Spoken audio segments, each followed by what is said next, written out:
마태복음 27장에 보면 아리마대 부자 요셉이라는 사람이 나옵니다. 이 사람은 유대인의 간원으로서 신앙인인데 누가복음 23장 50절에서 51절 말씀에 보면 하나님의 나라를 기다리는 사람이라고 했습니다. 율법과 선지자의 말씀을 읽으면서 메시아에 대한 믿음을 가지고 주님을 기다리는 그런 사람이었습니다. 그런데 예수님에 대한 소문을 듣게 되었고 그때부터 예수님에 대하여 관찰을 했습니다. 그리고 십자가에서 또 주님이 죽으시는 모든 사건들이 하나님의 말씀대로 이루어지는 것을 보고 그가 과연 하나님의 아들이었도다. 이렇게 요셉이 고백한 것을 볼 수가 있습니다. 예수님이 왜 나무에 달려 죽어야 되는가? 이스라엘의 율법에는 나무에 달아 죽이는 사형 제도가 없습니다. 그런데 성경에는 메시아가 오면 나무에 달려 죽어야 된다고 예언이 되어 있어요. 그래서 로마 법정에 예수를 올려서 로마의 사형 제도가 나무에 달아서 죽이는 사형 제도가 있단 말이죠. 그러니까 로마법으로 예수님을 나무에 달아 죽이는 그게 이제 성경이 응하는 거 아닙니까? 그리고 예수님이 겉옷이 네 조각으로 나누어지는 것, 그래 속옷이 또 제비 뽑아서 제비 뽑힌 사람이 그걸 가져가는 것, 또 뼈가 하나도 꺾이지 아니하는 것, 군인이 총으로 뭐 예수님의 옆구리를 또 찔러가지고 물과 피를 다 쏟아지는 것, 이런 게 다 구약에 예언이 되어 있거든요. 그러면 아리마대 요셉이라는 사람은 이 구약 성경을 안단 말이죠. 아니까 그것이 그 선지자들이 예언한 것이 하나하나 이 십자가 사건을 통해서 이루어지는 걸 보고 과연 하나님의 아들이었다. 이렇게 고백을 했습니다. 그리고 예수님이 운명을 하셨는데 이 요셉이 이제 빌라도를 찾아가서 예수의 시체를 내어 달라고 이제 합니다. 그랬더니 빌라도가 내어주니까 성경에 예언된 대로 예수님은 이 땅에 오셔서 부자의 무덤에 들어간다고 되어 있거든요. 그래서 요셉이 자기를 위하여 준비한 그 무덤에 예수님을 이제 모시게 되는 장면이 오늘 53장 9절에 보면은 그는 강포를 행하지 아니하고 죄가 없다 이 말이죠. 그의 입에 거짓이 없었으나 그의 무덤이 악인들과 함께 있었으며 그의 죽음 후에 부자와 함께 있었도다. 그러니까 예수님이 십자가에서 운명하시고 난 이후에 그의 몸이 이제 부자의 이제 무덤으로 들어갔다.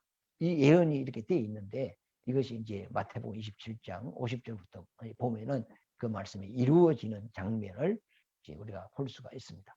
이 요셉이라는 사람은 이사야 성경책을 읽으면서 오늘 이 본문 말씀을 읽으면서 우리 주님이 이 세상에 오셔서 인류의 죄값을 대신해서 죽으실 것이다. 그런데 죽고 난 이후에 그의 무덤이 부자의 무덤에 들어갈 것이라고 이사야 선지자가 예언을 해놨단 말이죠.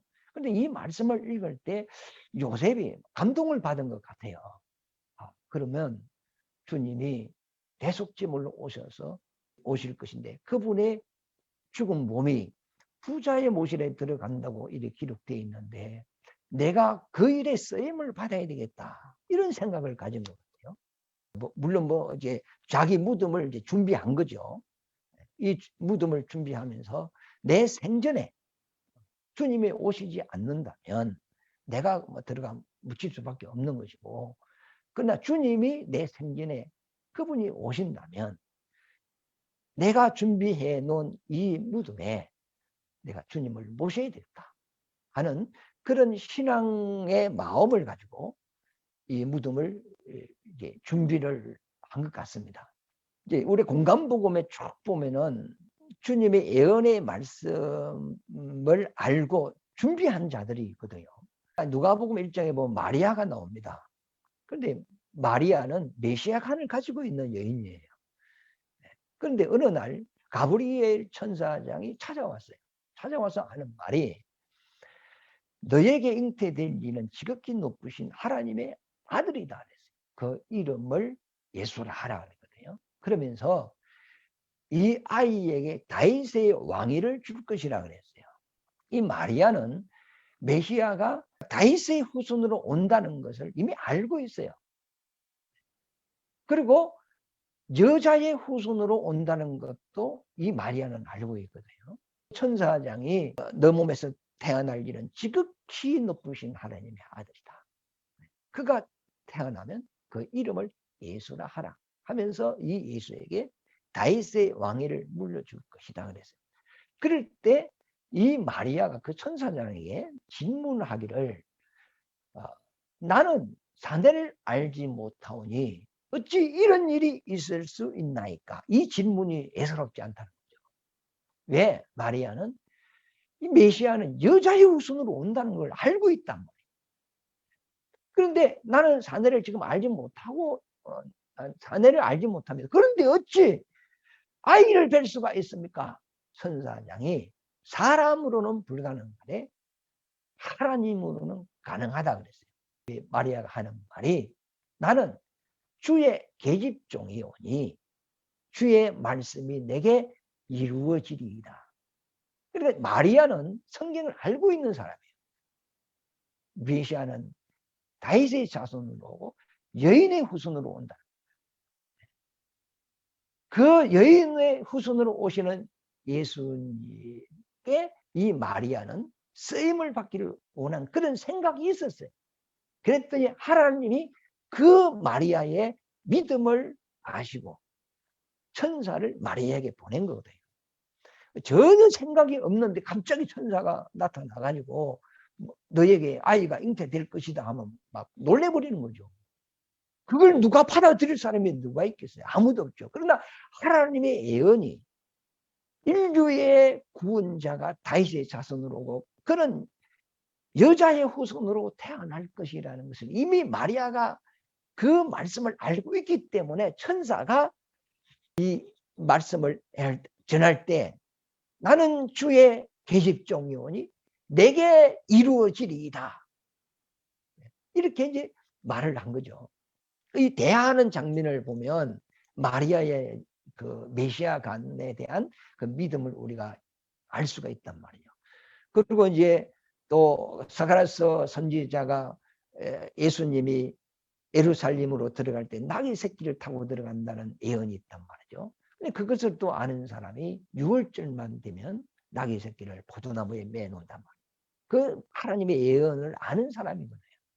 그리고 또 주님의 이제 주님이 십자가를 지시기 전에 마지막 성찬식을 하게 될 것인데 이 성찬식을 위하여 6월절이 되면 다락방에 항상 주님을 위하여 성찬을 예비해 놓은 그 가정도 있었단 말이죠. 그 사람들이 자기를 위하여 예비해 놓은 그 집을 하나님은 다 찾아가서 그들을 만나 주셨단 말이죠. 마리아 같은 경우에는 예수의 죽음을 기념하기 위하여 옥합을 깨어서 그의 머리에 붓기도 하고 이제 그래 된 거죠. 이와 마찬가지로 이 아리마대 부자 요셉은 주님의 무덤, 주님이 오시면 부자의 묘실에 들어갈 것이라는 그 예언의 말씀을 알고 무덤을 이제 주님을 위하여 이 무덤을 준비한 사람이 이 요셉입니다. 우리가 성경에 보면은 이렇게 이제 그 말씀에 쓰임 받기 위하여 이렇게 이제 준비를 하고 생각을 하고 그런 믿음을 가지고 있다가 주님께 쓰임 받은 사람들이 성경에는 우리가 성경에서 볼 수가 있습니다. 그러면 이것을 우리에게 이제 적용을 한번 해볼 것 같으면 나는 다시 오실 주님을 위하여 어떤 부분에 쓰임을 받아야 될 것이냐.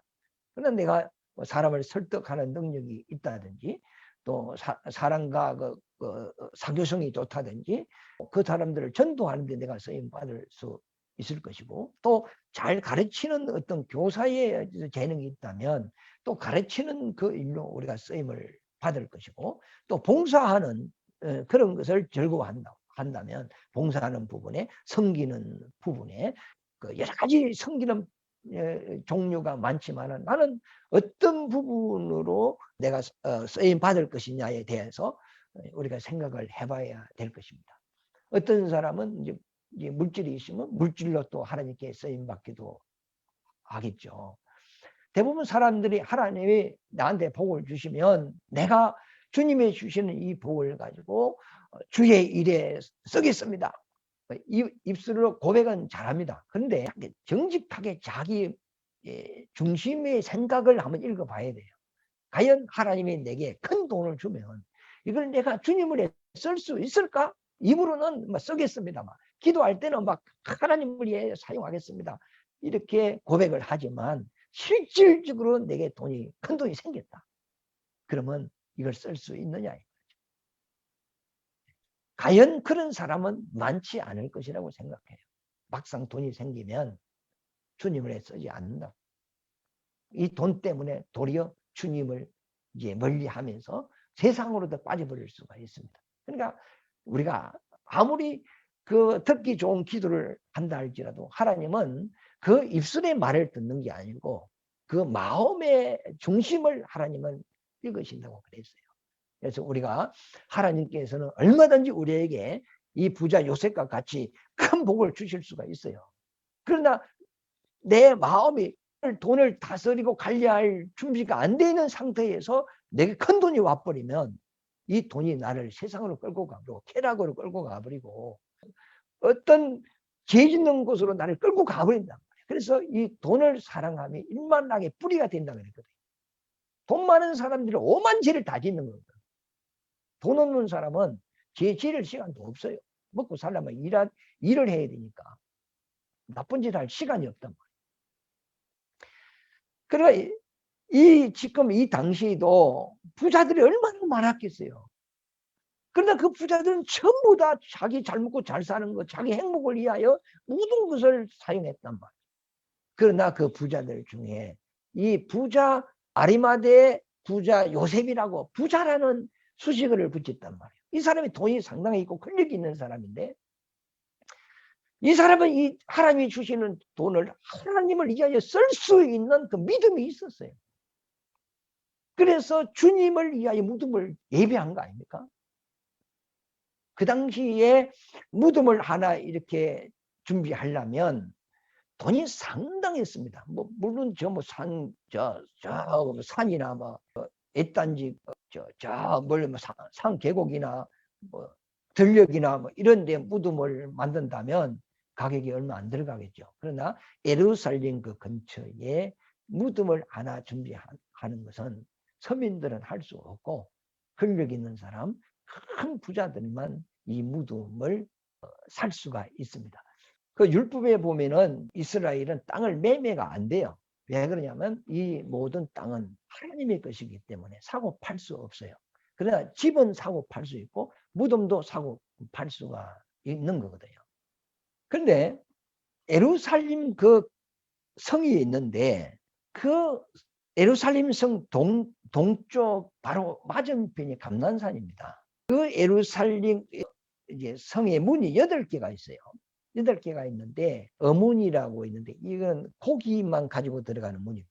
그 양문은 또 하나님께 제사드릴 이제 그 짐승을 양이나 염소 이렇게 소 이렇게 짐승을 데리고 들어가는 문이 있고 서문은 이제 서민들이 드나들 수 있는 그런 문이 있고 북문은 쓰레기를 버리는 문. 이 문들이 다 사용하는 그 종류가 다 다르단 말이죠.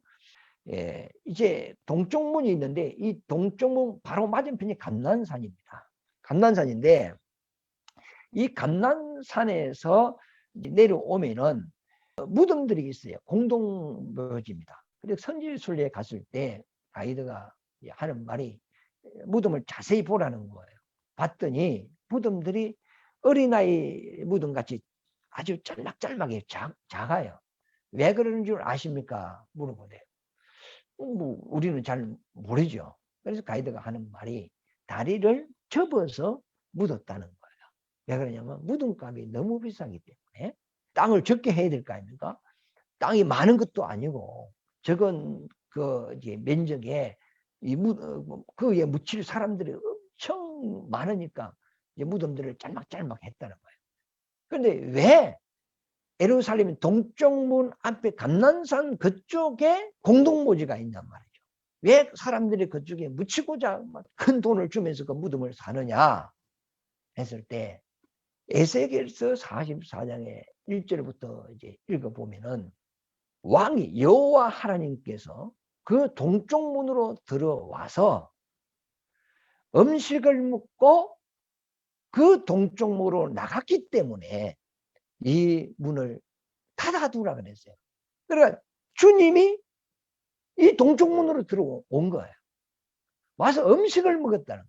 그 음식이 유월절 음식이었어요. 그 유월절 그 마가 다락방이죠. 그 다락방에 그 어떤 가정이 주님을 위하여 성찬식을 예비했지 않습니까? 거기서 유월절 떡을 먹고 사형 선고를 당하죠. 그래서 십자가를 지고 이 문으로 나갔다. 그러므로 이 문은 왕이 들어왔다가 왕이 나간 문이므로 닫아줄지니라 그랬어요. 그래서 지금 이스라엘은 어떤 연유인가는 모르지만 이 동쪽 문이 막혀 있어요. 다른 문은 다 열려 있는데 이 동쪽으로 통하는 이 문은 벽돌을 쌓아가지고 그것을 막아놨습니다. 그러면 하나님의 성경 말씀대로 된 거 아닙니까? 그러니까 예수님은 어디에 태어나시냐? 그 예루살렘 근처가 유다 지파 지경인 거예요. 그러니까 이 예루살렘 쪽에 있는 베들레헴에서 주님이 탄생하시는 거예요. 사실은 그것은 이제 나사렛 가서 사셨지만, 그래 주님은 어디서 잡혀 죽느냐? 예루살렘 안에서. 어디서 사형 선고를 받느냐? 이 예루살렘에서. 어디서 죽느냐? 예루살렘 이 근처에서 죽는 거예요. 부활도 하시고 성천은 어디? 감난산에. 예루살렘 그 바로 맞은편 작은 산이 감난산이거든. 거기서 주님이 이제 성천을 하시는 거예요. 그럼 다시 오실 때는 스가랴서 14장에 뭐 어디 오시죠? 이 감난산에 예루살렘 요쪽에 오시는 거예요. 그리고 다시 동쪽문으로 들어간다는 거예요. 그러니까 메시아가 여호와 하나님께서 자기 본체를 벗어놓고 사람의 몸을 입고 이곳에 오시고 이곳에서 십자가 지시고 사람의 죄를 대속하시고 부활하시고 성천하시고 다시 오신다는 거예요. 그리고 이 문을 통하여 다시 들어간다는 거예요. 이걸 아는 이스라엘 백성들은 죽어서 주님이 오시는 그 길목에 묻히기를 원하는 거예요. 살아생전 주님이 오면 영접하면 되는데 자기가 살아있을 때 주님이 오지 않는다면 내가 죽어서라도 주님이 다시 오시는 그 길목에 내가 묻혀서 주님을 내가 맞이하겠다 하는 그런 신앙심으로 이 예루살렘 동쪽 문 바로 앞에 그 감난산 그 아래쪽에 있는 그 공동묘지에 거기에 묻히기를 원하거든. 그러니까 그 무덤 값이 하나가 막 어마어마한 거예요. 이게 몇억 몇십억도 될 수 있어요. 그런데 서민들이 이걸 어떻게 상했어요? 우리 에스겔서 한번 보세요. 에스겔서 44장 1절부터 읽겠습니다. 그가 나를 데리고 성소의 동쪽을 향한 바깥문에 그리고 돌아오시니 그 문이 닫혔더라. 그러니까 하나님이 에스겔에게 한 상을 보여주는 거예요. 하나님이 에스겔을 데리고 이제 예루살렘 성 동쪽으로 이렇게 이제 들어왔단 말이에요. 근데 딱 보니까 동쪽 문이 닫혀 있어요. 닫힌 이유는 2절부터 이야기하는데 여호와께서 내게 이르시되 이 문은 닫고 다시 열지 못할지니 아무도 그리로 들어오지 못할 것은 이스라엘 하나님 나 여호와가 그리로 들어왔음이라. 그러므로 닫아둘지니라. 지금 닫혀 있어요.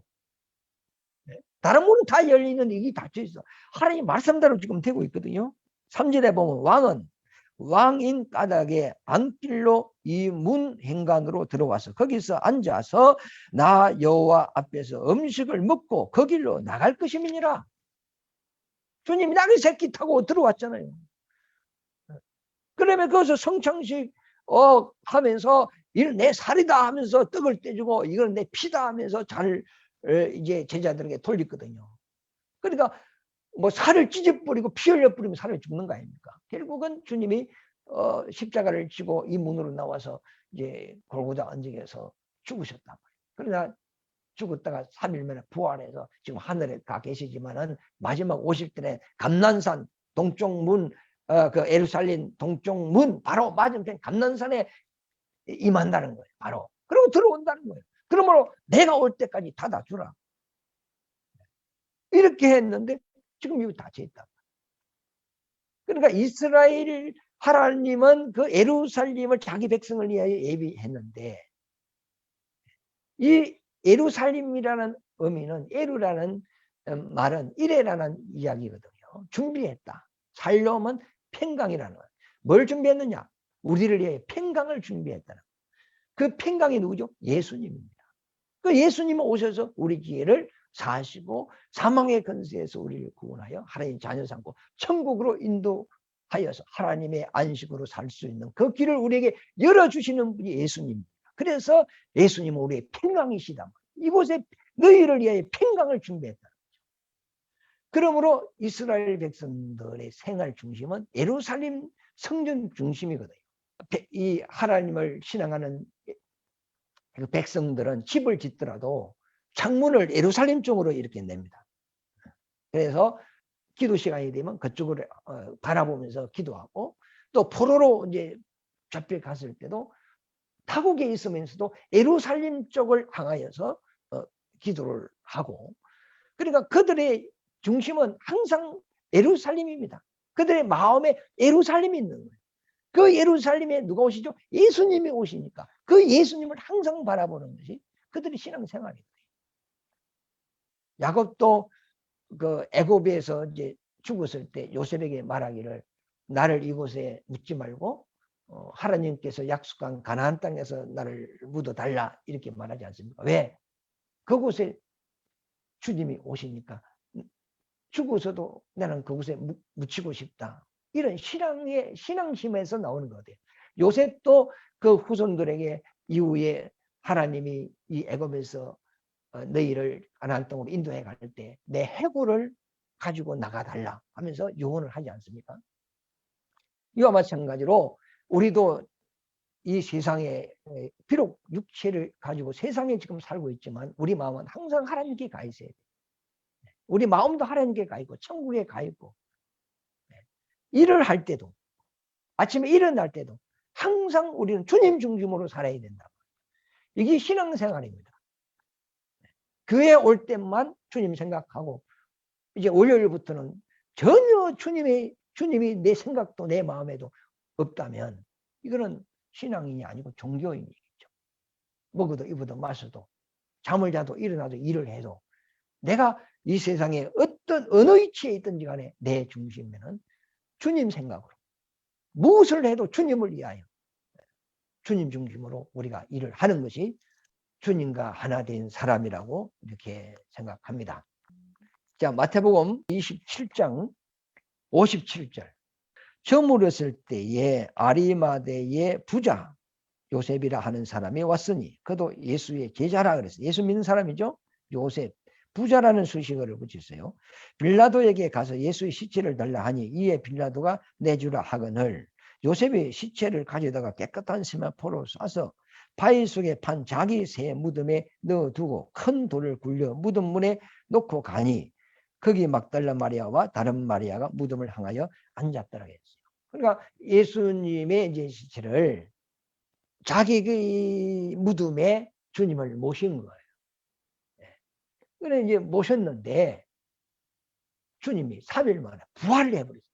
죽음이라는 것은 그 묻힌다, 죽는다 이런 의미거든요. 근데 사람이 죽으면 다시 못 살아나잖아요. 그런데 요셉이 묻혀야 되는 거예요. 요셉이 묻히면 그것을 살아날 수도 없어. 그런데 자기 무덤에 예수님을 모셔버렸어.